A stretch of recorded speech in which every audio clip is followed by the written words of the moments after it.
Hey y'all, welcome to Season 2 of the Florida Man Show, exclusively on PODFIX Presents.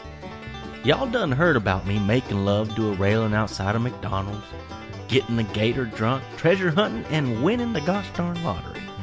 But that ain't nothing on what I've been up to while everyone else was locked in their homes. Don't miss an episode of this season of the Florida Man Show, and go give some of the other amazing shows on the PODFIX network some of your love. And don't forget, y'all stay awesome. Hello, greetings, and good day. This is Keith Gall of the Pop-Up Filmcast, and you're listening to The Cretins Guild on the PODFIX network. Begin PODFIX network transmission in 3, 2, 1.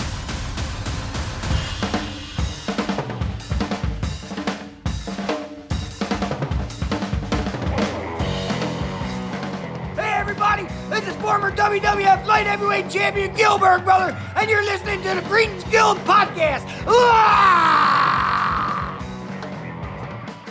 right, Bob, how you been? Sober. No, I haven't. Sorry. Actually, no, that's a lie. That's a real pisser, Bob. So this will probably be the last show for a while where Corey's recording here. Mm-hmm. Oh, from the palatial estate of my underground lair. I tried to come up with a name for this place. I couldn't really come. God, speak of the devil. How about Whistle Pig Manor? That's pretty good. I do like Whistle Pig Manor. Yeah, yeah, that's stellar. So we have explain that one. All right, we have a groundhog that lives in our backyard, and groundhogs up here are colloquially known as whistle pigs. Mm-hmm. And dude goes ham by guarding the compost bin we have outside. Like, just stands up and like mean mugs everybody that's around. Well, he did the one day. Well, it's the narrative. Oh, okay, right. Yeah, okay. He makes frequent appearances on a slow day. How about that? Yeah. Yeah. When it's quiet. Mm-hmm. But and the mood is right. But the compost heap out there apparently has become some sort of a draw for him. I don't really know why. But the other day I came out and it was raining. These guys were on their trip. And I look outside and he's just like kind of tooling around and whistle pigging it up. And I'm like, oh, there he is. He's just fat. And usually when you spot him, he'll kind of like get the vibe and then like look at you dead in the eye and be like, this is where I disappear. And then he goes back behind the tree line. That day, I shit you not, he was standing up next to the compost can, and he was like this, just diesel. Yeah, he's all flexing and shit. He was standing on his hind legs, exposing his nuts to you. Yeah, just like showing you everything. And I'm like, that's unusual for him. So I'm like, all right, well, I got my little jolt of cuteness for today. I'm gonna go downstairs again. And then he came up like 10 minutes later to drop the plate or a cup off at the sink, and I looked at it and he's still there. And I'm like, this was a good amount of minutes later. Usually this guy is timid and he hauls ass as soon as he senses human interference. And he's not that day, because that pile of turds and sawdust needs protecting, and he's just a grizzled cop to do it. Whistle Pig Cop doesn't take any shit. No, he doesn't. He'll guard it though. He will. Guard yeah, the shit he'll just make sure nobody takes his shit. That's right. Welcome to episode 98 of the Cretins Guild podcast. By the way, I'm Jay. Corey with Bob, so we're talking about pigs and poop. Yep. From your house. From my house. Whistle Pig Manor. Whistle Pig Manor. That's where we're at. Which is not by all appearances the actual Fortress of Solitude. I'm digging the lighting behind us right now. Like the shelves are getting some interesting light cast up there. That's pretty cool. Yeah, it's very strong. It's almost like like we're about to be abducted. It's like the cover of Metropolis, like the poster for Metropolis. Oh, nice. With like the robot lady. Yeah, that's pretty cool. Yeah. I like that. Nice. Little accidental art deco up there. So this made me think about some just a second ago, because I can't really keep musings like this pure ever. Does the Fortress of Solitude have a bathroom? Well, that would be the Fortress of Solitude's Fortress of Solitude. Yeah, but it can't be aesthetically pleasing. Guarantee you it doesn't have a door, though. Well, it couldn't have a door because everything's crystal. Everything's transparent, including the toilet. I don't know. Oh, you get to admire your handiwork on the flush. You get to admire it all the way down to the septic tank. Yeah, that's true. There's a septic Wouldn't the tank water of in the solitude. commode freeze? I don't know. Just follow the brown streak all the way down. Oh, that'd be Streaky the Super Cat. Suddenly he has a deeper meaning to his name. That's unfortunate. So if you enter the Fortress of Solitude and you see that like everything's, I don't know, it's all dusted with frost, I guess. But beyond a certain like zenith below your feet, you're gonna see like a distant brown like chunk or something, and you're gonna ask. And you're like, okay, everything in here is like pristine and white and pretty sterile. There's some blue. And blue. There's some highlights. I got it. Yep. That's an earth tone right down there, dude. I bet that's what Calyx is for. You know, his little robot sidekick that just floats around. He's just down there to like snake the drain and make sure no one sees anything. What a terrible job. He's a robot. He doesn't care. I know he's a robot, yeah, but he survived an exploding fucking planet to make that the rest of his existence. To become a robot So plumber. he become a robo So janitor. he can clean out the super turds. Yeah. Super genius AI, go clean the shitter. You know, like a lot of modern comic book writers are super huge into like playing with the mythology a whole bunch and being like, hey, if you cut Superman's hair, break scissors, woo. Nobody's explored this. We don't even know if Kryptonians actually defecate like humans. They just happen to have a remarkable physiology towards ours, if somewhat like mutated by the sun's radiation, right? But we don't know if they eat the same way. Huh? They eat, so I don't see why not. Okay, we see Superman eating in social situations. I know that they've gone over this with the Flash because they have to explain his accelerated metabolism. And that's one of the first things that, you know, like the first episode of the Flash, you see him eating like a whole bunch of chicken and Funyuns and shit. Yeah, well, the Flash is human. He just has supernatural abilities. Right. It's just just one of those details that, you know, a lot of writers like to, you know, bandy about and shit. But nobody's ever really asked that question about Superman and his dietary habits because I don't think they want to arrive at the eventual answer that Superman has to poo. And you're not supposed to. Man, he grew up in Kansas. He ate a lot of corn. Yeah, you know. Oh God, I hope Kryptonian digestive tracts are different than human in that regard. Because the poor Kent's having to replace that outhouse every other day. I mean, what if it's purple? I mean, purple and yellow since he eats a lot of corn. What if it's The corn still doesn't digest. What if that's how they don't see it in the Fortress of Solitude? His poop His poop is clear. Oh no. It just comes out as a crystal. Yeah. Crystal poop tea. I would imagine Superman has a urinal in his bathroom. I think Superman has a trough. Oh, yes. Because Yeah. there's some splashback, let's face it. That's true. And you have to have space for the cape. Yeah. Right. Yeah, absolutely. Because you can't just hike it up all the time. That's true. Like that's just awkward. No one needs What do that. you think? Well, he's got to go poop though. I mean, do you think there Well, would be... I'm sure it unbuckles, and he can just he's got magnets on the wall. He can just hang it up on the wall. Okay. Maybe he wipes with it. See, I'm wondering if his like because you can't.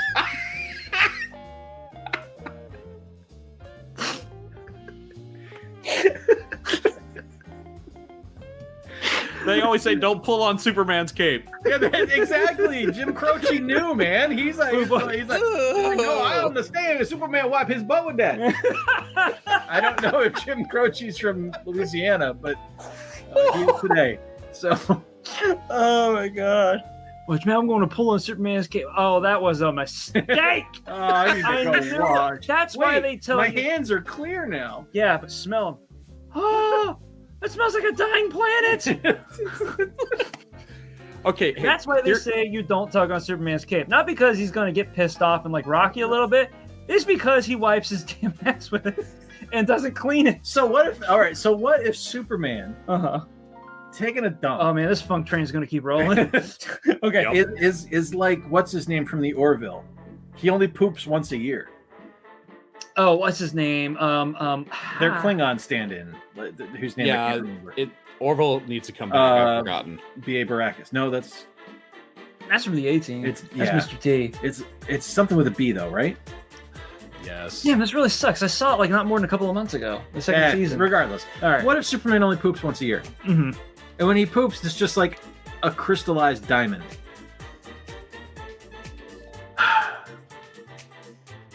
So his shit doesn't stink. I didn't say that. Okay. It's just from concentrate. That's a smell he has done. It's funny. That What?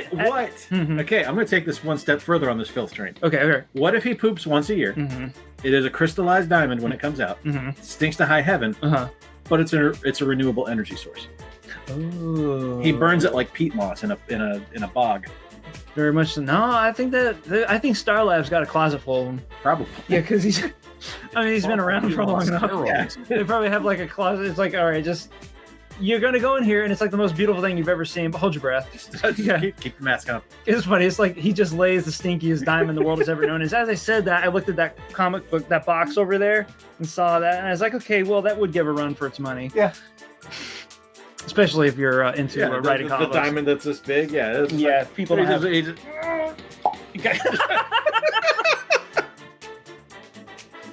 All right, everyone, clear a path. And it, like, it's just like skipping a stones.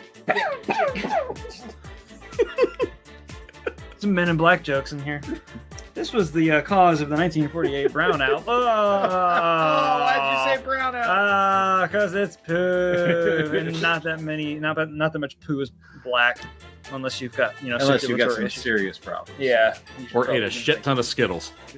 Oh, that's I just know this from experience, Bob. more than a shit ton of Skittles. I'll claim the fifth on that. Yeah. No, there was no. Even if like because you're talking about food coloring, right? Yeah. Ooh, yeah. Okay. All right. So the joke is that if you have something that's like either purple or black in food in color, then that's what's going to make your shit black, and that is patently untrue. It turns it green.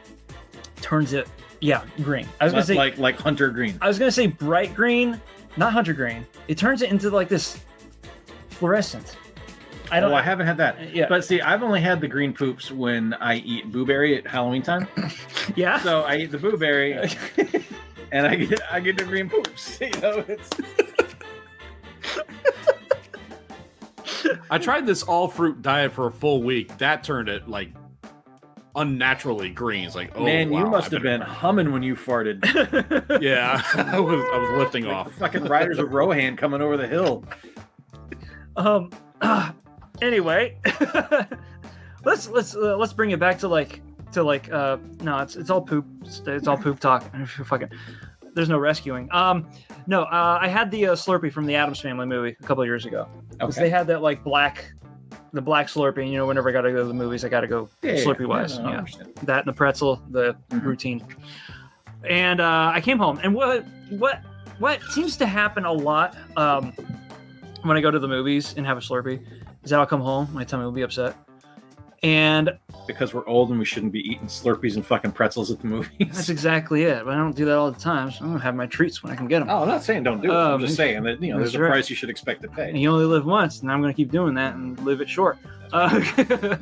So I came home and desecrated the toilet.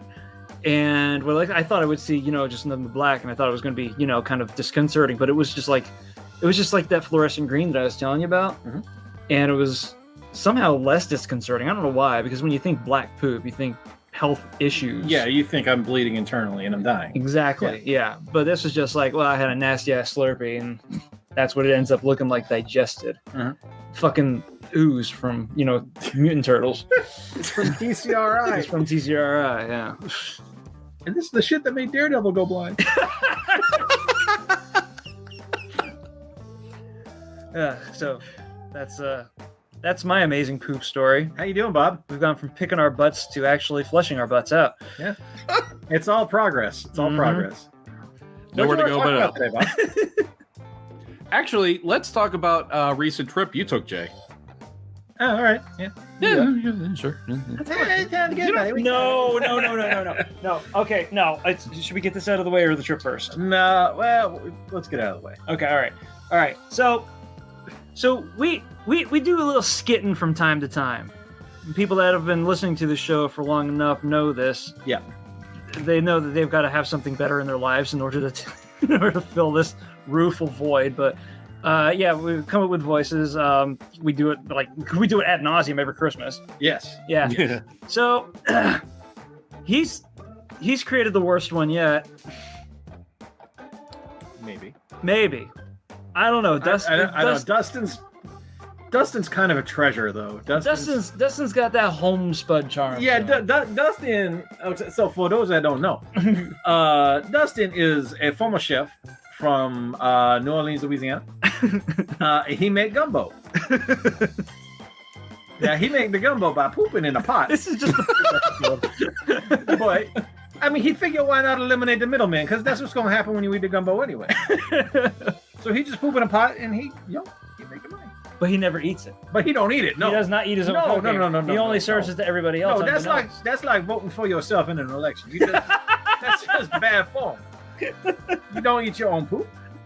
It's just braggadocious. Yeah, it's just I know it's good. But the worst one currently is Jay Leno. You're gonna kill David Letterman again. He's a piece of shit. I hate him. I legitimately hate this voice. That's too bad, because I'm not going anyway. I know. Think about me and yours. Yeah, Bill Hicks wanted to buy you an Uzi for your birthday, but you were wise. You didn't accept the gift. So this is the way Jay Leno kind of spiraled out of control from my subconscious was we're talking about Bill Hicks. And it was the epic Bill Hicks Jay Leno rant that he went on in a rant in E minor, which is oh my god beautiful. And then we just started talking about like all of like the shitty, just how fucking awful of a human being Jay Leno is. Well, he just gets up like real life Jay Leno just got at the business in really incorrect ways. Yeah. Like it's just he's just shitty. Mm-hmm. Like it's really what it comes down to. Like it's like I want to be insulting, but he's just a piece of shit. Yeah. And that's and the worst thing about it is that he's supposed to be like the super duper nice guy within the industry, but he's just a piece of shit. He's like McMurray. Like it's just he might be the nicest guy in the world, but I don't want to be in a room with him. Yeah, because Jay Leno's is a piece of shit. That's right. So anyway, I just got back last week from a 2-week cross-country trip on a train. Out of cocaine. And this is actually funny because I was upstairs, I was getting ready for the show. Before I came down, I was looking for the splitter, and I went into my backpack and I found an 8-ball. Damn, that's not yours. No, that was mine. Oh, okay. I actually found something that I had forgotten about on the trip. Then I misplaced mine. Do you remember the night before we left? We went over to Sherry and Bob's house, my wife's parents, and I had a bug fly into my eye. Yeah, I did. Yeah, I had a bug fly right into my eye. And my eye was bruised for like 3 days. Yeah, I couldn't see. I couldn't put my contacts in. It was horrible. Yeah, but it wasn't like it didn't sting you or anything. It was just it flew into my eye and then stayed under my eyelid. I couldn't get it out. So it just like went full bore bot fly and wanted to find a home inside of your head. Yeah. So I found I ended up getting like numbing eye drops because my eye hurt so bad, and I found them when I was going through my my backpack. And the reason I'm reminded of this is because I found those eye drops, and what ended up happening. Because you remember we got the big piece of the bug out. Yes. And I was like, all right, this feels a little bit better. Still hurts, but it's probably just a bruise. It wasn't. More bug? It was more bug. Oh god. Yeah, it came out 2 days later. Yeah, it was gross. But then I felt fine. How big was it? Not big. It was like a leg. It was that's yeah. Oh, that's fucking foul. Okay, anybody else's eye irritates just hearing that? Yeah, it wasn't pleasant. I can tell you that much. But I can tell you right now, numbing eye drops, A-okay, kids. A-okay. So anyway, can you put them on your tongue? I haven't tried. Probably. It probably tastes like shit though. You still got them? Yeah, they're upstairs. Ooh, it's time to take a trip after the show, probably. So yeah, I tasted that. Well, how could you not? We just had Papa John. So my wife and I just celebrated our 20th anniversary. It's not our 20th anniversary yet, but this is when we were able to celebrate it. And we took a 2-week cross-country train trip starting here in Kalamazoo. We took the train to Chicago and then had a very short, like 2-hour layover in Chicago before we got on the train again and rode cross-country to San Francisco, which was unbelievable. The trip through the Rockies was possibly the most incredible thing I've ever seen in my life. Like just I spent, and this is me, who Mr. Adult ADHD who can't not look at a screen for more than 3 minutes. I spent the entire day just looking out the window because it was jaw dropping how gorgeous Colorado was. Like it changed every 5 minutes. It was a different type of scenery. Mm-hmm. Like that was the most incredible thing, because like when you finally think you're like, oh, okay, it's just going to be big rocky gray mountains, and all of a sudden no, there's grassy mountains and lots of snow, and then it's like, okay, that's what we're going to get, and then no, now you got forests and rivers, and then okay, that's what it's going to be. No, now you've got the redstone. And I was going to say, then you get to the part that looks like Big Thunder Mountain. It's like Jesus Christ. It was the gift that kept on giving, and it was legitimately the biggest I've ever felt as a person was being in these mountains. Like I felt important, I guess, for lack of a better term. Like I felt more in touch with who I was. Mm-hmm. Yeah. I was gonna say, because looking at those friggin' things, and then we got mooned. Yeah, that's right. So for those that don't know, I'm sure people are questioning here, why the hell did you take a train trip, Jay? I don't fucking fly. I'm terrified of flying. I have panic attacks for weeks leading up to flights. I don't do it if I can avoid it. So we took a train trip. It's something we've talked about for 20 years, and we decided to do it, and it was amazing. And one of the traditions on the route from Chicago to San Francisco, which is called the California Zephyr, for Amtrak, is that rafters on the Colorado River will gleefully drop trow and moon the passersby on the train. We were told by someone who has ridden it before that it's especially fun when the Amish are on board because they run back and forth across the train to see the people mooning them. Because to them, it's apparently a spectator sport. All variety of asses, good asses, bad asses, flat asses, fat asses, hairy asses, smooth asses. It was just a smorgasbord of booty meat. Smooth bunch of asses. And then we crossed into Utah at around 9 o'clock at night, and it was really fucking dark. And I didn't see anything until the morning when we were in Nevada, and I hate Nevada. I fucking hate Nevada. Nevada can just be erased. I don't give a shit. That's a bummer. Northern Nevada is one of the most disgusting places I've ever seen. Okay, I didn't see Northern Nevada. It was just garbage everywhere, wrecked fucking cars just left in the middle of the desert. See, I'd probably still dig that. No, you wouldn't. Like, because it's not like 1950s cars where it's like, oh, that's kind of cool. It's like an 87 Celica that looks like shit and is all rusted out. It was. This it is was Corey not, you're talking to. There was no redeeming grime to this. It was just, this is disgusting. Okay. Because you saw the pictures I took in Seattle. Yes. Like, that's redeeming grime. There's an art to it.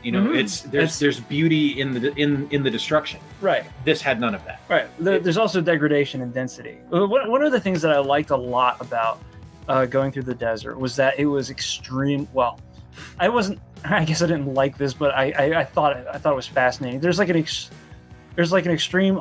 There's an intimidation to it, because you're given like a whole lot of expanse, and you're given also like an almost unfiltered view of a horizon sitting at the end of a traversal point, which you can get a little bit of when you look out at the ocean, but you have so much blue that anything that's beyond that zenith is obscured to you, but you know that there's something at the end of the road that you just can't see. Okay, so you don't get that in Northern Nevada. Okay. Because there's fucking gross ass hills everywhere. Yeah. And they're like fucking mud hills. It's disgusting. It's literally like I went through that part of the desert and I was like, I never need to come to the desert again. This is disgusting. Like, I already don't like the sand. This is doing nothing for me. And then we got to Reno, and Reno made me want to hide. That's a scary fucking city. Like, even from the train, I'm not getting off the train. I'm just looking at everybody that's getting off the train. Yeah. And that are interacting with the people getting off the train. And I'm just like, Well, I hope you weren't looking at the people getting on the train. No one got on the train. Oh, okay. No one got on the train. So then you're okay. Yeah. Okay. And then it was weird because we left Reno, and Reno's right pretty much on the border with California. It's in the upper northwest corner of Nevada. And it's like the second we crossed into the California state line, It's like nature just went, oh fuck, thank God, we're out of Nevada. We can actually have beauty again. And we started going through the northern mountains in California, which I can't remember the name of. Begins with a P, but whatever. And Was we it went on through fire? What's that? Was it on fire? Not when we were there. We actually missed our train not being able to run by about a week and a half. Jeez, even now? Yeah, because of the wildfires. Yeah. Poor Penis Mountains. But we went we went through the Penis Mountains, and that's where like Lake Tahoe and the Donner Pass and all this other shit are. And we like rode right by them, and we were 400 feet up from the ground. Like we were up on the side of the mountain, and you could see down. And there's little fucking Matchbox cars driving on the highway. Oh my God, that's way down, and it's just like. I've never been happier in my life. Yeah. Like I was just like, I didn't have to worry about anything. I didn't have to think about anything. It was just, I relaxed for 3 days. Yeah. On my way to San Francisco. And we went through, there's this really neat part as you come through, as you come down out of the mountains into the San Francisco Bay Area, where you go past a part of California called Grizzly Bay or Grizzly Lake. I can't remember which. I think it's Bay. Or Grizzly Cave. It's Grizzly something or other. Yeah. And as you're coming in, you're on this. It's a plain now. Like everything's plain. You're in the farmlands, right? So it's everywhere you look. It's fucking almond trees and soybeans and all this other shit. And then you look off into the distance, and it looks like just sitting on the plains are battleships and giant fucking container ships. And it's like something's amiss. That's not what's supposed to be happening here. So for like a good 10 minutes, it looks like there's just these randomly deserted boats in the middle of the desert or in the middle of the fields. But there's water that's like this far, like a foot down below what the ground level is. Weird. And it's this massive excursion from the San Francisco Bay. Oh shit. And that's where a military base is and where they're building boats or building ships and all this other stuff. And it's fucking fascinating. And it was gorgeous to see. And then we got into San Francisco, and San Francisco's a goddamn hoot. What a fucking amazing town.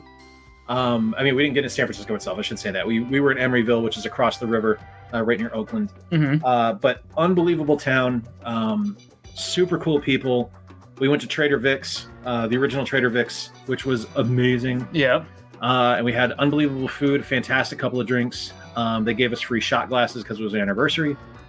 That was the most impressive thing about them because you got them right there actually. Yeah, grab them. there's because there's kind of like a little coconut glass says Aloha on one side, Trader Vic's on the other, and then here's your guy, miniature suffering bastard, which is awesome. But yeah, so they gave us that because it was our anniversary, and there's a parenthetical to this in that they gave you free glassware. Yep. For an event, right? Yeah. And one of the things that's kind of like a point of contention in being like a tiki person is that tiki shit's fucking expensive. Tiki shit's needlessly expensive at the worst of times. Yeah. Yeah. At the best of times, you're at Lost Lake and you drop like $15 on a rocks glass, you know, and those are okay. But fuck. How many tiki joints have we been to that aren't Trader Sam's, by the way? Yeah. The corporately owned one, where you expect them to get away with shit like this, where a glass is like $110 fucking dollars. Yeah. And Trader Vic's is like what, the progenitor of the entire culture, and they're like, yeah, we're giving this shit away. Yeah. You know why? Because this is for everybody. Yeah, but it was awesome. So we did our reservations online, and I put in there, it's like, that's our 20th anniversary. It's just like a special note. They're like, are you celebrating anything? I was like, yep, that's what's going on. So they gave us a corner booth to ourselves. They gave us those on the way out. Everybody there was incredible. The food was some of the best food I've legitimately ever had, which I didn't expect because a lot of people have said it's not great, but it was honestly just unbelievable. And then the next day we headed out from San Francisco up to Seattle. And so we only spent one night in Emeryville, but it was amazing and it was awesome, and I can't wait to go back someday. Is this still by train? It's still by train. The whole trip was by train. Okay. You did a little bit of scooting around up there. Yeah, I mean, we rented a car in Seattle, but we were like everything. The major excursions were by train. So we hopped on the next train is called the Coast Starlight, and that one runs between San Diego and Seattle. So it runs the entire Pacific coastline up the Pacific Coast Highway. And we took it from San Francisco to Seattle, and that was just an overnight trip. It was about, Probably about 20 hours total in the train. So we slept overnight on that. And that's when we went through the Cascades and through Oregon and through Washington State. And the coolest thing about that one is as you come into Washington and you start cutting up the state. When you first come in, you're going along the border, the southern border, because you come in you come in at Vancouver, which is next to Portland, and you follow the river up to Longview and Kelso. There's a couple other towns you go to up there, and then you start the turn north to King County. And we start going north, and it's like things are getting really green. Like Oregon and Washington are ridiculously fucking green. Like it's like every shade of green Crayola can imagine are these states. Yeah. And except fluorescent. No. Really? No, there was fluorescent too. There was? Like legitimately fluorescent. Hopefully it leaves wasn't Adam's Family Slurpee fluorescent. No. Okay, good. Nothing like that. So when you finally realize that it's like, oh, those are some big fucking mountains. Well, that's because it's Mount Rainier, Mount St. Helens, and the Olympic Peninsula. Yeah. And then you start turning around to start heading kind of northeast, and you start following the train along Puget Sound. And you're just going all along the coast of Puget Sound, and you're going through all these little fishing villages and these fishing towns and Tacoma. And like, it was just unbelievable. And like, I'm watching this entire thing go by, and I'm just like, this is like one of the most magical things I've ever seen. Like, I love this more than what I experienced in the Rockies. And the Rockies was life-changing. So we get to Seattle, and Seattle is the best kind of city because it's decidedly got its own identity. You know, it's not masquerading as someone else. It's not pretending to be anything else. It's very much its own thing. And everything you have ever heard about Seattle is probably accurate. There's coffee everywhere. Like, legitimately coffee everywhere. Within 3 blocks of where we were staying at our Airbnb were at least 6 or 7 coffee joints. And all the ones we went to were spectacular. Were they like specialty joints, or were they just like, here, have some coffee, fuck you, get out? There were specialty joints. There were So one of the neat things about Washington as just kind of a culture is that there are just these little stand-up coffee shacks on corners throughout the state. Not just in Seattle, not just in the suburbs, just fucking wherever. Like, just, it's a coffee place. And it's like a little shack, like a 10 by 10 shack that's got like 5 espresso machines and two kids in it working and slinging coffee. And they're unbelievable. It's better than any coffee I've ever had in my life. Like, it's just ungodly good. But so we got there and we get in, and like my entire mission for this trip was, I'm not saying no to food. Like, I'm not going to let myself not have something because I have a preconceived notion that I'm not going to like it. Seafood. Primarily seafood, but other stuff as well. It's like I'm not gonna go through and just say I don't like this. I'm not gonna eat it. Yeah, no. Are you normally against seafood? I don't like seafood. Typically, I do not like it because it's usually not fresh. And when I eat it, it tastes like a bathroom floor. I don't like the taste of not fresh seafood. That you'll learn why I'm specifying not fresh shortly. So we get to our Airbnb, and we have this unbelievable Airbnb in the University District of Seattle, which is north of the city proper, just north of University of Washington, and it's across the river. So Seattle is bizarrely laid out. It's a massive city with a zillion different little neighborhoods. So we're in the University District, and we get to our Airbnb, and we're starving. Right. And we're looking up places to eat on the way in. And one of our traditions is that we get pizza on our anniversary because that's what we could afford on our first night. So we get into our Airbnb. We ask our hosts, what's your favorite pizza place? What can we do to get pizza? And he said, California Pizza Kitchen. And I killed 2 people that night. But no, there was warrants for my arrest in Washington. There's a chain that is only in Seattle. It's none of the suburbs, only in Seattle proper, called Pagliacci's. And they said it's the best pizza we have. It's unbelievable. It's fantastic. All the ingredients are fresh. And we look it up, and the menu is just drop dead gorgeous. Like, everything on it looks delicious. And this could just be because we've been eating crackers and cheese for 3 days, but whatever. We got our pizza. and it shows up, and it is legitimately the best New York style pizza I've ever had in my life. Like, legitimately delicious. Like, crispy, flaky, delicious crust, the best cheese I've ever had, fresh ham, just like, it's just delicious fucking food, right? Absolutely wonderful. Couldn't wait to go back again. Promptly forgot to. So we're gonna have to do it when we go back. Yes. But after that, Jesus, what the fuck did we do?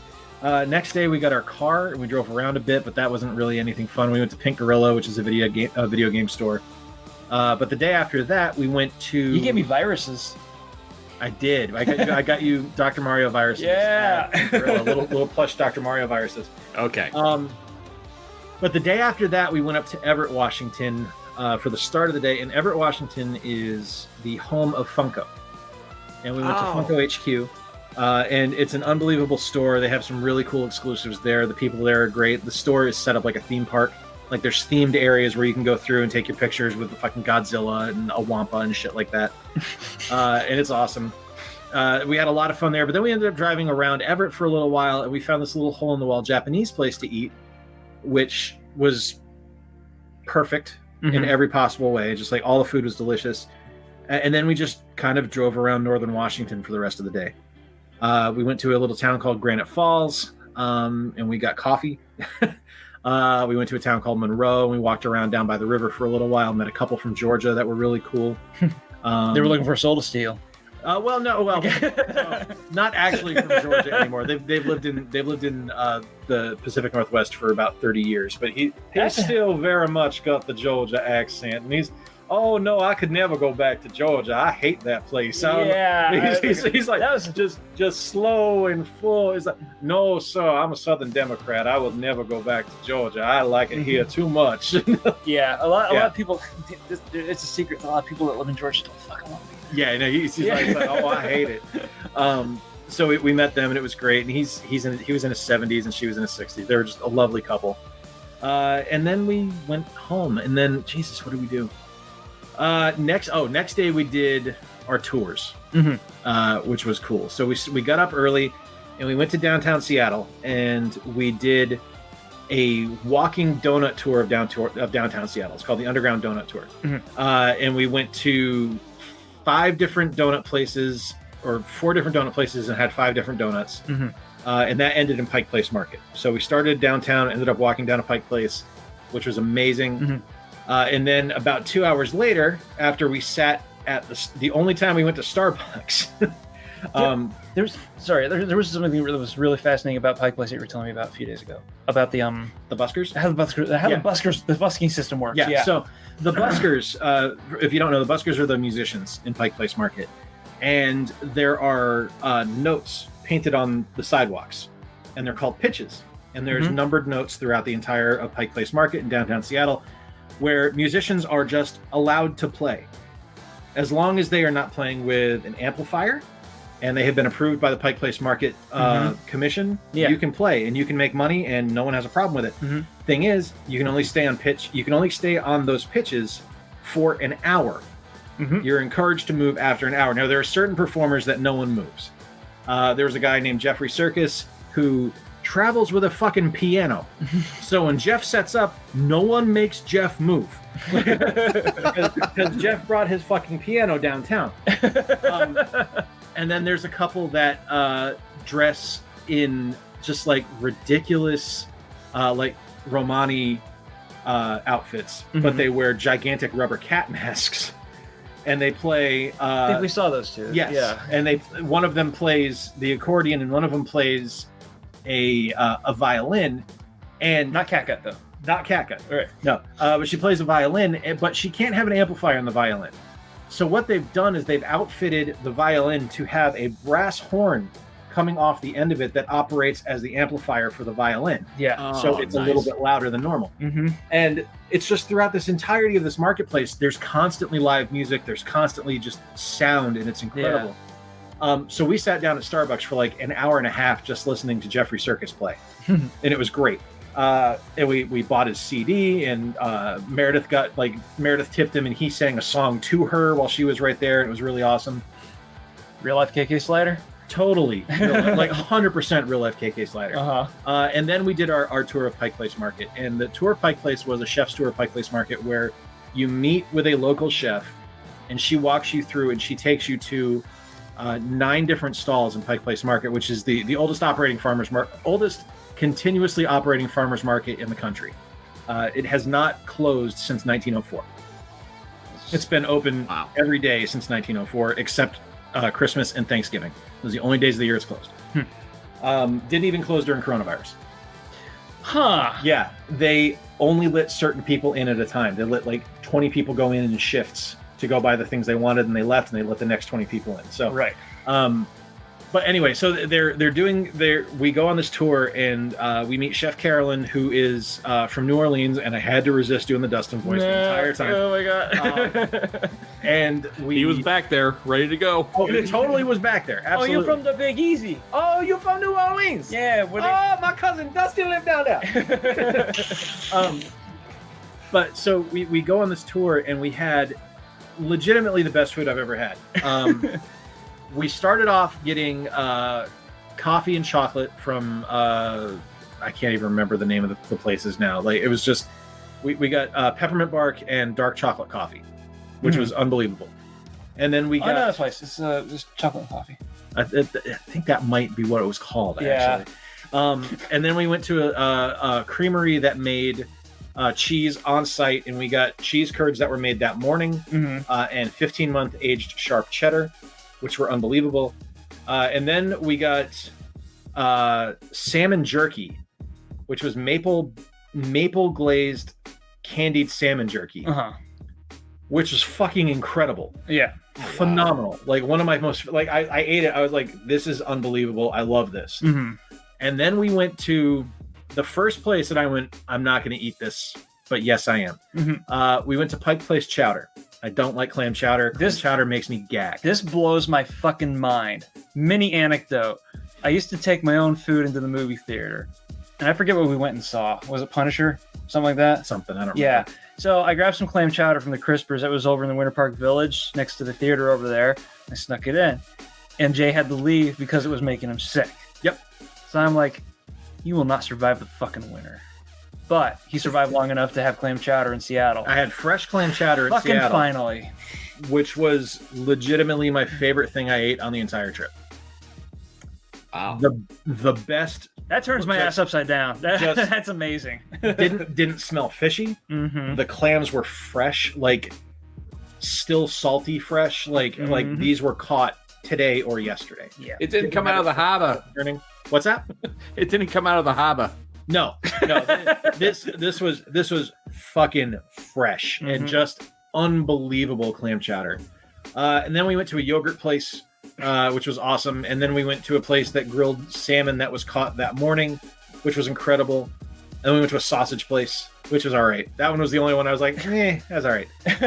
And then we went to a place. Sausage, not a Washington thing.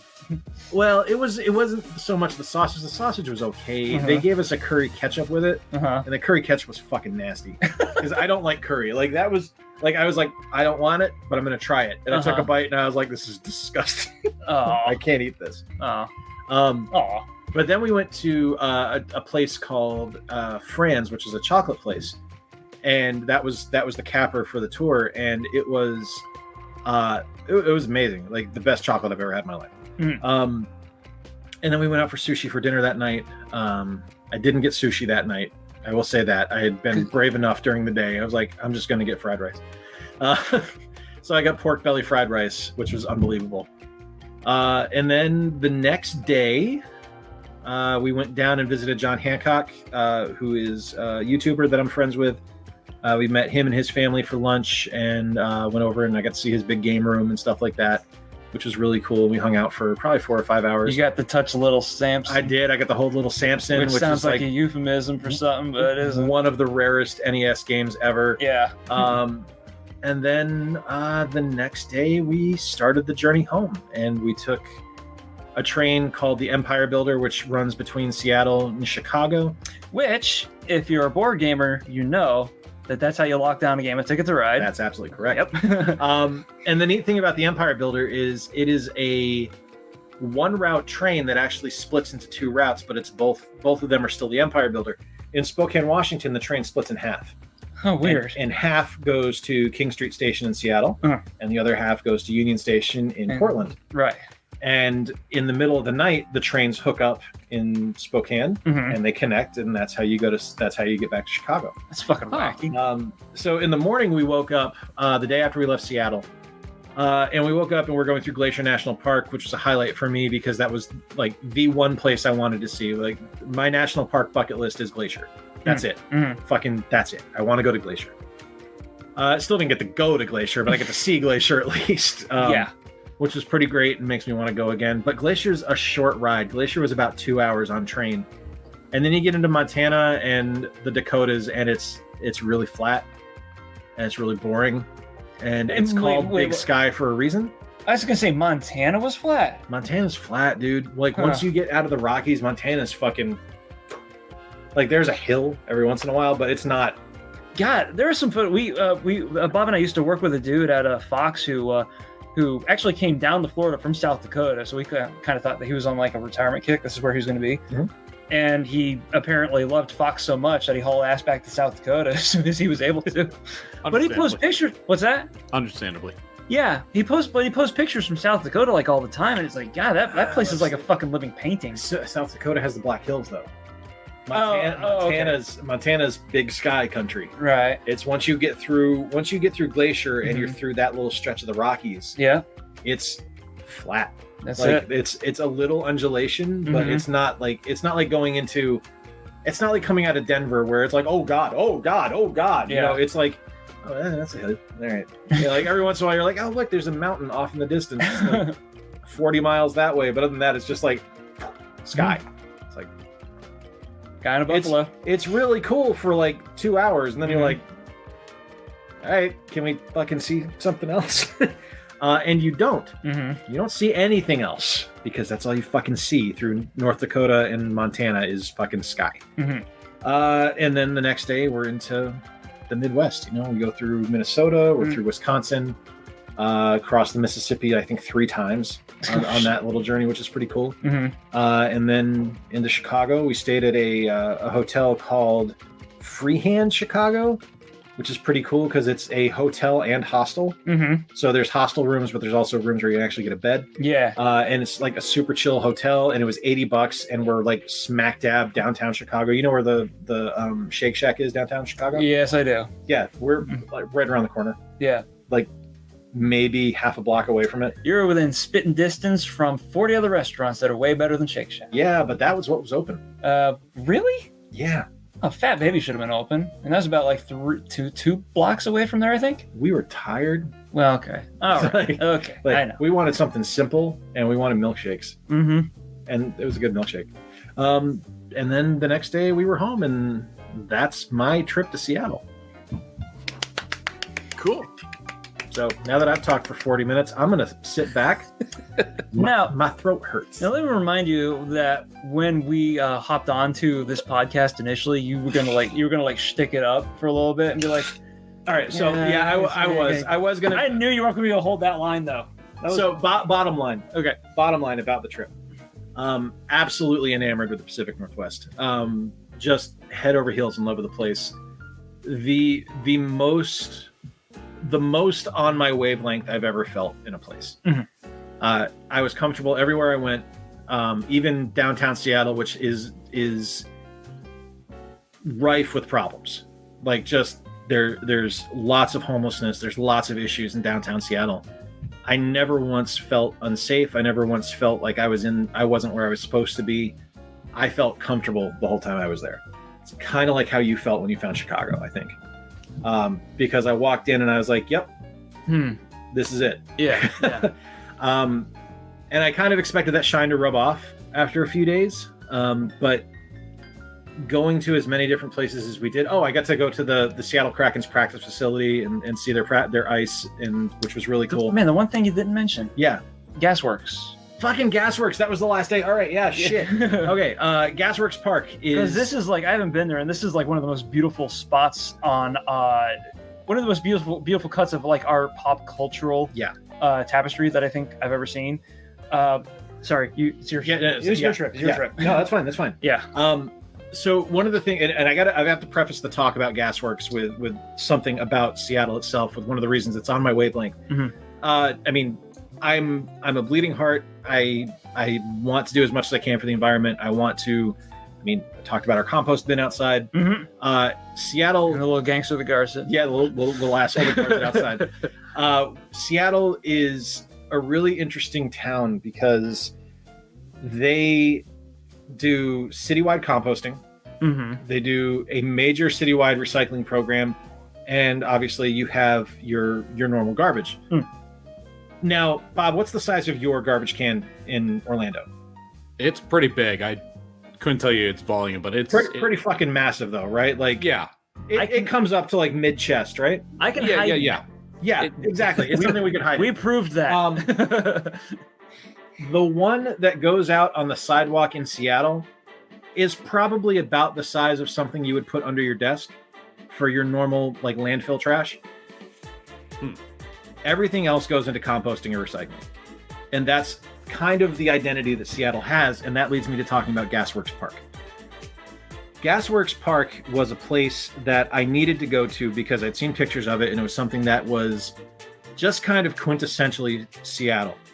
For one, you get the entire skyline of the city. You get to stand right on the shore of Puget Sound, and it's an uninterrupted view of the skyline of Seattle, and it's gorgeous. You know, you get the Space Needle, you get all the downtown buildings. It's fantastic. Is Puget Sound where pugs come from? I hope so. they just emerge from the depth. Yeah, and that's where we get pugs. But Gasworks Park is the former gasworks for the city of Seattle. This is where the natural gas is processed. This is the natural gas was then distributed out to the homes in the various neighborhoods in Seattle, which of course is no longer necessary. It's not something that anyone needs, not something that anyone uses. So why fucking keep this thing, right? Well, because you can recycle it, you can reuse it, and you can reduce its impact by turning it into things that people are going to use. So there is the actual gasworks facility itself is currently fenced off. It's not something you're able to go into because it is unsafe, even though people still go into it and spray paint. Oh yeah, I'd be all up in that shit. Oh, I know you would. Just getting photos and injuring myself. But it's gorgeous. Yeah. It's a rust brown building. There's all kinds of like fucking gauges and dials and hoses and pipes and all kinds of shit. It's stunning. I keep making TF2 jokes about it because it looks like a TF2 map. It does. It looks like a but then there's other parts of the park as well where you actually get the processing facility where things were actually put into the tanks and piped out, and that's a performance center now. Like when we were there was a band performing live, like an orchestra practicing. There's picnic benches in this facility where you're able to go and eat. There are old things like old parts of the gasworks that have been turned into playground equipment for people to go on. And it's the most quintessential Seattle thing I can think of. Like it's this huge thing that could easily be an eyesore and could have just been so simple to say, no, fuck it, tear it down. We don't need it. Instead, you turn it into something beautiful. And that's kind of what they're doing actually with Climate Pledge Arena in Seattle. Climate Pledge Arena is the old Key Arena where the Seattle Supersonics used to play. And what they've done is they took the roof of Key Arena, which was built in Key Arena was built for the 1965 World's Fair that was in Seattle. Yeah. And what they did, it became a historical landmark. And rather than lose the historical landmark, they have suspended this, I think, 55 million pound roof up in the air. And what they did is they gutted everything that was underneath it and took out the old facility and built a new modern state-of-the-art one underneath it to maintain the sight lines because it is something that is considered a historical landmark. Wow. And it's just like, man, that's so fucking cool to me. Yeah. Like, I fell in love with the place. I wish, I don't know. It's awesome. That's something you'll find that's endemic in a lot of bigger cities too, and they try to retain as much of their identity as they possibly can. Yeah. Which is why you find a restoration project in the middle of like a Clark Avenue or something in Chicago that'll just have like the facade of an old building still up, and everything behind it is like literally empty except for support struts because they want to keep the cladding and the sculpting. Yeah, you know, like seeing what went on behind the what was that theater on Clark Street where it branches off into Broadway? It's a massive freaking theater now, but the front of it, you can tell that like half of its original molding, and the other half is like something new that they had to put on because they expanded it northward. And when you look at pictures of how that was accomplished, you're like, are you fucking kidding me? These guys very clearly or very nearly cut their noses off despite their faces in doing so. And it was, well, yeah, part of that town's core identity is architecture. Mm-hmm. You can't look at something like the Wrigley Building and say it isn't so. Almost nobody uses that fucking thing, and it's still there. Yeah. It's a lot like Soldier Field in Chicago. When they built the new one, they kept the facade looking almost exactly the same. That is a perfect analogy. That's almost identical to what happened here. Yeah, that's pretty cool. I just like it because I was a big Urbex whore, and also Seattle's. I don't know if this is like. I don't know if I'm misconstruing this or anything, but I think like Seattle has like a huge identity among like steampunk buffs, and Gasworks Park is kind of like a center stone to that. Yeah. Because there's also the underground and the fact that the Sherry Priest novel Bone Shaker was written in Seattle, took place there. So there's a lot of that there. So seeing like, you know, something with all these rusty dials and gauges popping out of it, it's just sitting on like a focal point on the horizon, viewable on the shore from like the other side of the river, is just like, that is a sight. That's something remarkable. So that was fun. Yeah, it was a hell of a trip. Can't wait to go back. I really can't. It sounds like your train trip was a hell of a lot better than mine. When I went from Orlando to Boston up the East Coast, where if I wasn't like in the backwoods of like North Carolina, I was going like straight through Washington, D.C. and New York City with all the grime and filth on left and right all around me. Oh, man, I can't wait to get my nose up in that filth. Oh, there was plenty of that. Uh-huh. I mean, I don't want to make it sound like it was all wine and roses. Like, it was nasty. There were parts of the trip where I was just like, ew, that is this fucking sketchy-ass neighborhood. But Portland's crazy. Yeah. Like, legit. Like, Portland is, like, driving through there, it was like thousands and thousands and thousands of camps of just tents along the train tracks, of people just sleeping along the train tracks. Now that's unexpected. Jesus Christ. Yeah, and there's some of that in Seattle too. Like there was people just set up in tents on the street corners in Seattle, but like I said, I didn't feel unsafe. I didn't feel threatened. I didn't feel scared. Even the guy that yelled at us that he wasn't asking for money for drugs, it was like, yeah, you are, but okay. I don't believe you. We'll just go off and grab you an egg McMuffin. You can put your money where your mouth is. Literally, we just want our donuts, dude. Like, leave us alone. But yeah, it was a hell of a trip. Even with all the disgusting bits, like, you know, I say what I said about Reno because Reno was Nevada was kind of the concentrated aspect of like, this is the worst of what I'm seeing. This is where all of the grime is. This is where all of the tents are. This is where all the homeless camps are, and all of the tent cities and tire fires and fucking, like, you know, barrel fires where people are cooking over a barrel, like hobo style that I'm seeing was mainly in Nevada, but that was also in California. It was in Oregon. It was in Colorado. I'm sure it was in Utah, but I slept through Utah because fuck Utah. And it was dark. Like, I couldn't see anything. That's kind of a bummer about Utah because that was a visual feast. Utah, I would like to do. See, so the next time through, I would actually like to do the reverse of what I did. Okay. Like, I would like to do Chicago to Seattle, and then Seattle down to San Francisco, and then San Francisco to Chicago. Okay. Just so I can kind of experience it in reverse. So I can see the things I didn't get to see because you go through at different times. Because like when you go through Utah on the way back, it's first thing in the morning as opposed to 9 o'clock at night. Right. So, yeah, I don't know. I'd like to see that. So you did the same cities then? Yeah, it'd be the same cities. And one of the other things we decided is when we do it again, because it was awesome. I would urge people to do train travel. But the thing I would suggest is that when you do train travel, make stops along the way. Yeah, because you didn't get out of Colorado, right? Yes, that's one of the things that would change next time. you have to. Yeah, Especially I don't know if this is going to be on the stop. Manitou Springs must be fucking sane. Manitou Springs was not on the stop, but there were plenty of places that where we're driving through the Rockies, like we're in like right along the Colorado River, and I was like, there's 45 fucking hotels in this resort town. We could get off here and stay for a week. Yeah. And be happy as pigs and shit. Yeah. But yeah, I would suggest train travel. I would suggest stopping and getting out along the way, and booking your tickets so you're doing one night and then stopping for a couple of days, then one night and stopping for a couple of days, just because one, it's going to be easier on your ass because train seats are hard, and two, there's a lot of fucking country out there, and a lot of it's goddamn gorgeous, and it really deserves to be explored. So. And that's as fucking sappy as we're gonna get, you goddamn god. So, all right, Corey's turn. I'm not talking anymore. My throat hurts. I don't actually. No, I did have some. The busker system in Seattle kind of reminded me a little bit of how there was.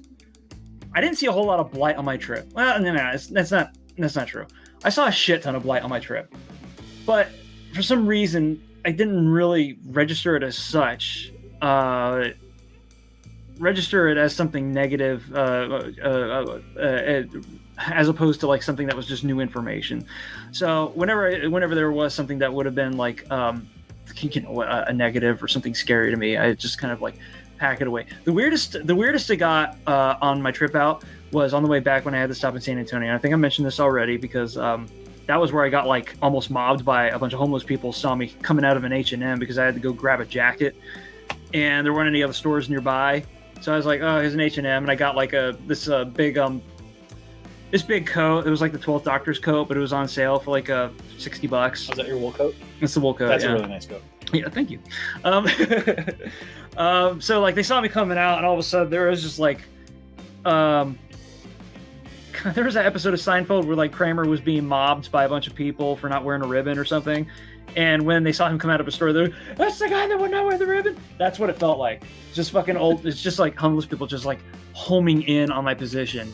And I literally ducked back into H&M as my, fucking yuppie safe haven from the threat of the unfortunate.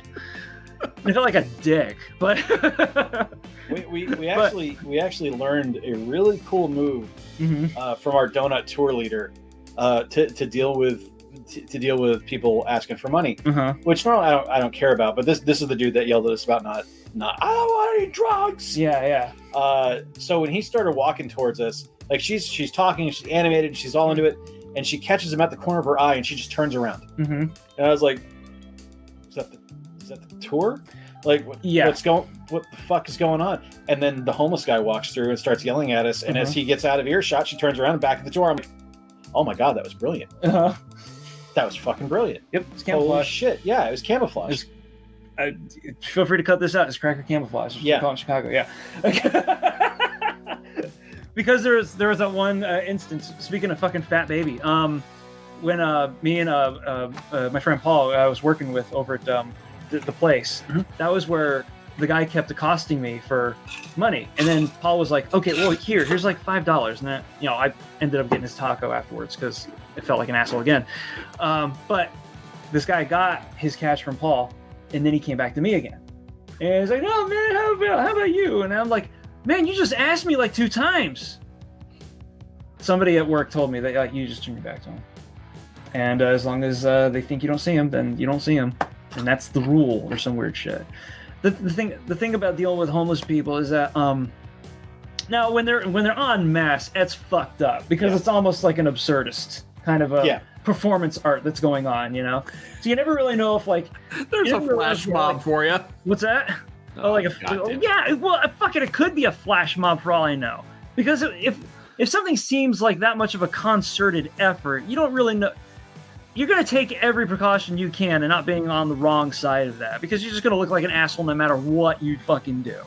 You're coming out of an H and goddamn M with a clearance coat on that still costs $60 fucking bucks. Okay. None of that's going to go towards your shame fund. There's no way to save face after pulling a move like that. So that's all I could do. Las Vegas had a great way of handling it, though, and that was what the pitch system in Seattle reminded me of over at Pikes, is that Now, you couldn't really tell who was homeless over on the strip because everybody's fucked up and ugly and dirty, but most of those are tourists, which is part of the Vegas charm, you know? But when you go over to Fremont, you can tell easily because a lot of people over there are kind of like the tourists are either like older or they're like hipster doofuses that want to go check out the Burning Man sculptures and the Neon Museum. And that was me. So, going up and down Fremont Street in that area where all the older casinos and stuff are, you'll see these like circles that are painted on the ground. And you're like, this is interesting. What's this? And at about like noon, you begin to see what the primary function of those circles are, and that is where the homeless people hang out for a bit. Now, they may actually be doing something. Most of them were like weaving baskets out of bamboo fibers, which I thought was pretty interesting. But like, for some reason, every one of them knew how to do that, and they were really good baskets. And you had a couple of like wacky, gimmick-heavy buskers and shit. But for the most part, I was just like, okay, well, this is how you handle it, and then you cycle them out like in shifts, and they have a way to, or a non-threatening way to make what they need to make. And it's like, yeah, that works. I would come out of a casino, maybe about $20 richer than when I went in, and I'd be like, all right, $5 in the case. Why did I do that? Oh, okay, well. I guess there's no way they can misspend that while I'm here. But it was fine. As opposed to San Antonio, where it was just like, a platoon of hobos. Well, platoon of hobos is my Spin Doctors cover band. Oh, nice. So it was cool, yeah. But how did we get onto the platoon of hobos? How do we get onto any conversation we have? Just letting our minds wander, as they ruefully do for the most part. Anyway, well, that's been my big news. Is that I just got back last Thursday, last Wednesday. Yeah, last Wednesday. So I've been back a week. What do you have anything new going on, Bob? I had Wade Barrett tell me I have a stupid hat. What was on the hat, Bob? It said Creek. Was it goatee again? I'm at work and I'm passing by the. Sorry, go ahead. Sorry. No, you guys are having your own little conversation. I'm just fucking here listening. No, I'm just remembering something very important. Your turn. Okay, I'm passing by the craft table at work and I see Wade Barrett. He's there talking to like some referees and some other like Nigel, and they're talking about their fantasy football league, which is kind of surreal. And he glances over and he looks at my Cretans Guild hat that I'm wearing. He says, "What in the bloody hell is a Cretans Guild?" That's my best. Oh, that accent is fucking. Thank you. That's actually not far off from how he sounds. It is, isn't it? No. That's about what Barrett sounds like. Oh, okay. Wait, is this Bad News Barrett? Yeah. Yes. Oh shit! No kidding. Is he still having bad stew? No, what? Oh, you shit. I thought you were around for that. I'm sorry. No, it was We were riffing Bad News Barrett headlines once. Yeah. Afraid I've got some bad stew. Or I've had some bad stew. Yeah. Oh. Yeah. Which he's one of the His real name is Stu. Oh. Yeah, he's one of the commentators for NXT. Oh, that's cool. He points out my hat, and I said, it's just some garbage podcast. Like, well, why are you wearing the hat then? I lost the bet. I don't know. And none of the truth came out, so he's gonna have to discover this for himself. Well, if he does, I wouldn't say this is our Zed game that we brought tonight, but oh man, no. See what I want. I hope this happens now. He hears one of our episodes. He hears this episode. I don't know. This is one of our better ones because we're being like moderate or arguably wholesome. No, wait. No, we spent 30 minutes talking about feces. Never mind. Yeah, Superman taking a shit. Yeah, which is on par with us. We were provided with a travelogue to like the liberal mecca of the United States doesn't offset the filth that came right before it. That tidal wave of diarrhea that served as like. It wasn't a tidal wave of diarrhea. No? It was a yearly diamond poop. Yeah, that's right. Yeah. I mean, that's a renewable resource. It's a renewable Superman resource. Can power the earth with his diamond turds. That's true. But what? I wish I had a ceramic bowl and a marble to make that sound effect right now. Hold on, Lois and Rick. God. Did you crack the porcelain again? No, Lois. That really happens, you know. Shit. I mean, I wish, but shit. God, here we go. Okay. Oh, there's red. Got red on you. Anyway, so he hears an episode. He ends up liking it or something. Maybe he's just like morbidly fascinated by it. We should get Next time. Does he have a cameo? I don't know. That's worth looking into now. Ooh. Well, the next time, well, like he walks into the locker room one day and he looks everybody in the eye square, like thinking, "Oh shit, what's this?" And he goes, "Ladies and gentlemen," he pulls out an iPod. "I'm afraid I've got some bad news." Greetings,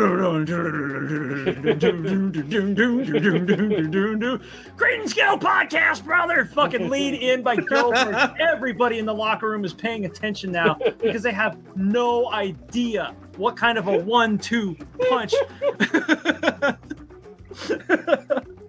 of absolute, like, fucking just degeneracy is coming right for them. And they should know. It was like, that's Dwayne Gill. What's he doing nowadays? He's hawking garbage podcast. He's yeah. You know what he's up to. This can't be good. So, Bob, you talked to Wade Barrett. Corey, what have you got going on? It was October.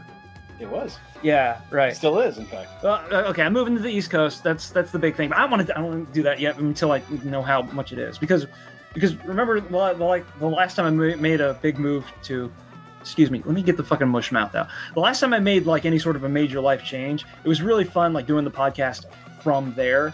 So sure. I kind of want to like hold out on that and not be like, hey guys, guess where I'm going? You know, especially since I don't really like, chewing on my own load like that anyway. So it's been October and we have traditions for October. And one of my October traditions is that I try to cram down. Most people like to do a gauntlet of scary movies because, 2 hours a night, it's not a whole lot of time invested. I like to do video games, which is so much more time invested. So, this year, I actually got an early start on this because I knew it was going to take a while. I started, I not only played a couple of games, get to those in a second, but I also tried doing like a 31 scary games per day thing on Instagram stories. And that's been really cool because through that way I get to touch like a bunch of stuff that's like on my library, my eShop library and my Steam library that I usually would be like, I'll wait until I'm done with something else. And I'm still playing Witcher 3 2 years later. and I don't get around to like all these these wonderful little indie things that'll take like 3 to 4 hours at most to try to finish. So it's been really cool, and it's been really cleansing, kind of, because most of those games are really short, and I've been able to beat them all. But the bigger ones this year have been The Sinking City. Some less bigger ones if I'm making a candy corn run through Dragon Quest, through Costume Quest 2. Then Animal Crossing, you have to get candy and shit. And then I played something from Torture Star Video, which is a publisher of independent horror games called The Horror of Salazar House, which I'm still in the middle of. And that's fucking fantastic. You can keep up with the 31 games. I don't have them like highlighted or anything, but they're on my Hoochador Instagram if anyone's fucking curious. Probably not. I don't know. But at least come for the games because all of them are solid picks in my estimation. Neat. And that is fucking that. What have you been doing for Halloween? I've been going to a bunch of Orlando scare thingies. Yeah, that's your ritual. Yeah, I've went to Halloween Horror Nights 6 times. I've done a couple of drive-through experiences. I can't. Yeah, I can't. Well, I had a. That's a lot of pizza fries. What? That's a lot of pizza fries. Yeah, it is, but I only had it once. That was the special thing about this trip. Aside from like houses, I tried to like keep everything to an individual visit. Right. I did like a RIP tour, which is a specialized, personalized tour where they take you just straight to all the houses. Oh, the RIP. The guide, the guide gives you like little background stories behind some of the houses, which actually made some of the houses really clear after that because you go through them blind. You're like, what the hell is going on in here? I don't care. I'm having fun. So, like, I'm guessing for the original houses and not the licensed ones, because you're gonna know what Stranger Things is in reference to. Right? Yeah. That's pretty cool. I didn't know that, because a lot of my favorite houses at Halloween Horror Nights are the original ones. Oh yeah, obviously. Son of a And bitch. there was I like don't one know or two what houses the this year where the backstory needed to be explained, because you're just walking through and you're like, what is this? I don't know, but I'm still enjoying myself. Which house is this? It's called Scary Ohio. Yeah, that is kind of kind of vague, isn't it? Kind of like this fictional town in Ohio, which then they found out there really is a Cary, Ohio. Where all the supernatural things were taking place within the Horror Nights mythos universe. So there's like an insane asylum, there's like all these other things, and then that they built a house. It's basically a lot like Slaughter Cinema, where they took like all these different things and just mushed them into one house. Oh, where it was kind of like a best of. Yeah. God, Slaughter Cinema was so good. I hope they bring back like a Slaughter Cinema 3 or something next year, because I'd be totally down for that. That would be really cool. So I did that. I did 2 drive-through scare zones. I made videos for both of those. One was okay. The other one, total waste of time. Aww.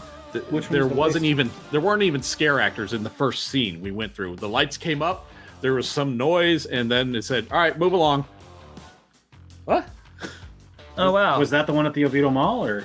No, the Oviedo Mall one was good. That was Scream and Stream.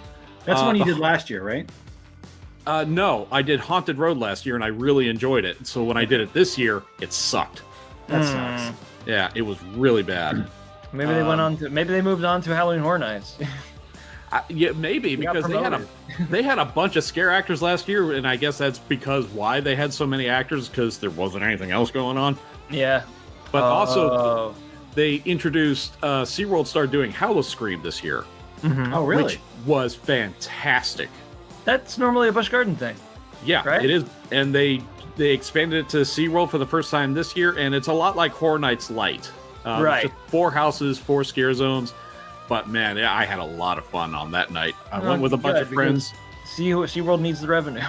Well, yeah. And I haven't been to SeaWorld in years. Like a long, long time. So the whole time, like, I don't know where anything is. I'm glad you know where stuff is, because I'm just going to follow you. Hey, look, this is cool. The scare zones were better. The houses were on par with Horror Nights. The entertainment, the shows were actually better, in my opinion. Well, better than the Academy of Villains. Yes. Well, Academy of Villains isn't there anymore, and that's done and gone with. Yeah, they got into some legal trouble last time. Oh. Yeah, I wonder if they were abusing some of their performers. I was going to be like, I wonder if that had anything to do with the shutdown that we had the last year. Nope, had nothing to do with the shutdown. Had to do with them just being terrible people who ran it. Oh, wow. That sucked. Yeah. So they did something this year at Horror Nights called Nightmare Fuel. It should have just been, we'll burn your face off. Because it had fire pyrotechnics that just really in my face, and just constant fire. And I'm sitting in the 3rd row, right in front of the goddamn explosion. And a combination of Glenn Jacobs, and he's thoroughly unimpressed. I was expecting Kane to pop out at some point. Because the fire effects were going off so frequently and so often.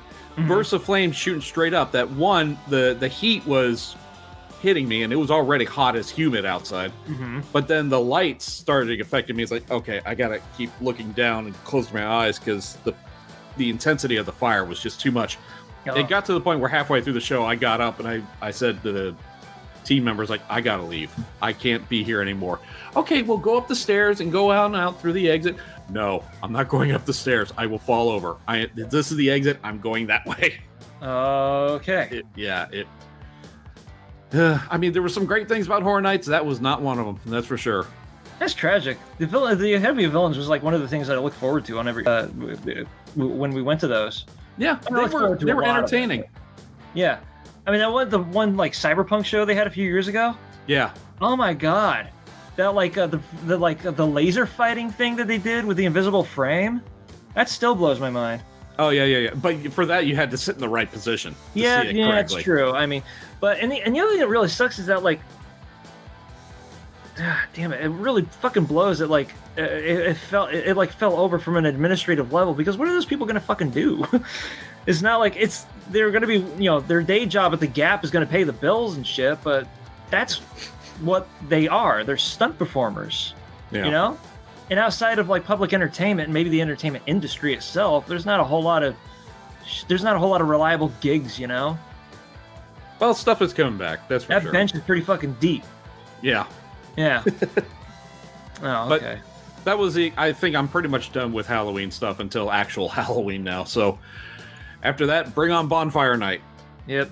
Now I got to keep this pumpkin train rolling until the 31st, and then when the 31st rolls around, I'm going to be in foreign lands. That was one of the neat things about Seattle is I don't know if you can see that, Bob.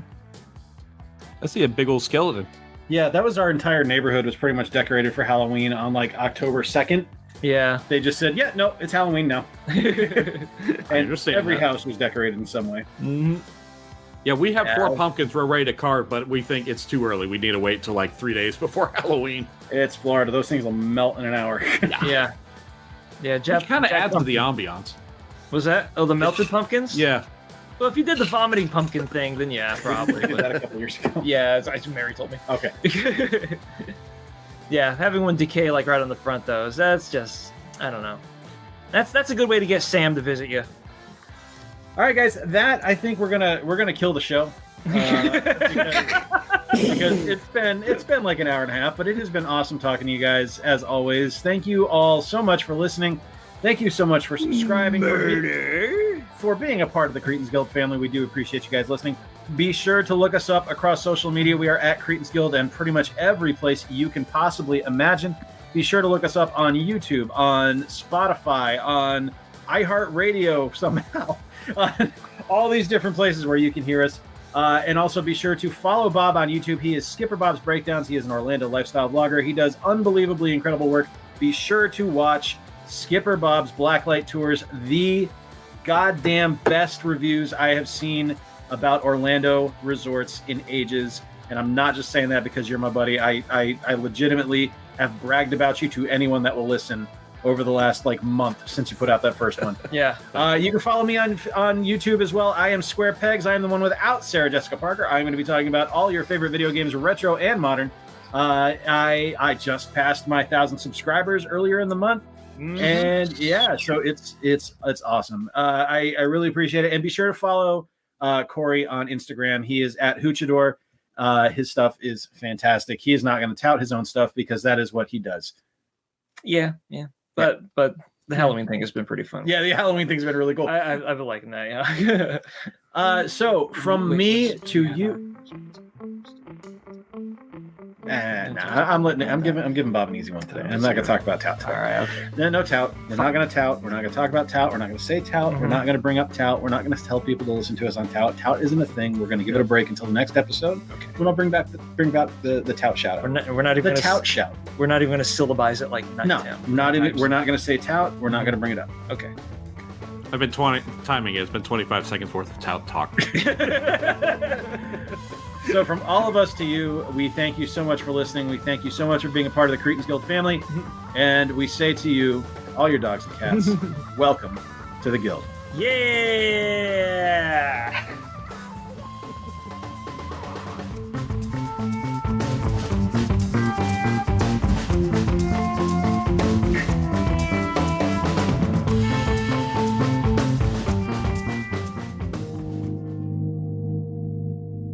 This was a podcast of the PODFIX Network. You can check out more shows like it at podfixnetwork.com.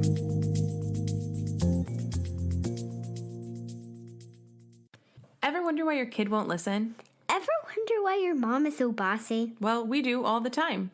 That's why we created our podcast, Love These Mother-Daughter Talks with Bryn and Flynn. Through a series of open and honest conversations, Flynn and I hope to deepen our understanding of each other and help other parents and children deepen their understandings of what goes on in their day-to-day struggles. And more. We are officially now on the PODFIX network. Also, find us anywhere you download your podcasts. Hey, Flynn, I love these mother-daughter talks. Me too. Let's see you in our next episode. This is the Irrationally Exuberant. I'm Reed Messerschmidt. Family, friends, fans. Bono, I see you over there. Looks like a carelessly basted turkey with the head still on, but the head got stung by a bee and it's allergic to bees. Johnny? Are you awake, Johnny? Yes, Bigfoot. I was just smelling your arm fur and thinking about how much I love you. I love you more than that old moon and his bright little friends, the stars. This is the story of the time I found myself in front of the frying pan at 3 a.m, drunk of course, wearing a blood-stained suit and a backpack full of potatoes. This is the story of the time a grizzled old hobo asked me if I was okay. The Irrationally Exuberant is a podcast, but also art. Find it at theirrationallyexuberant.com, iTunes, Spotify, or wherever you get your podcasts. Iceberg Slim and bees and Roy Orbison. What could these things possibly have in common?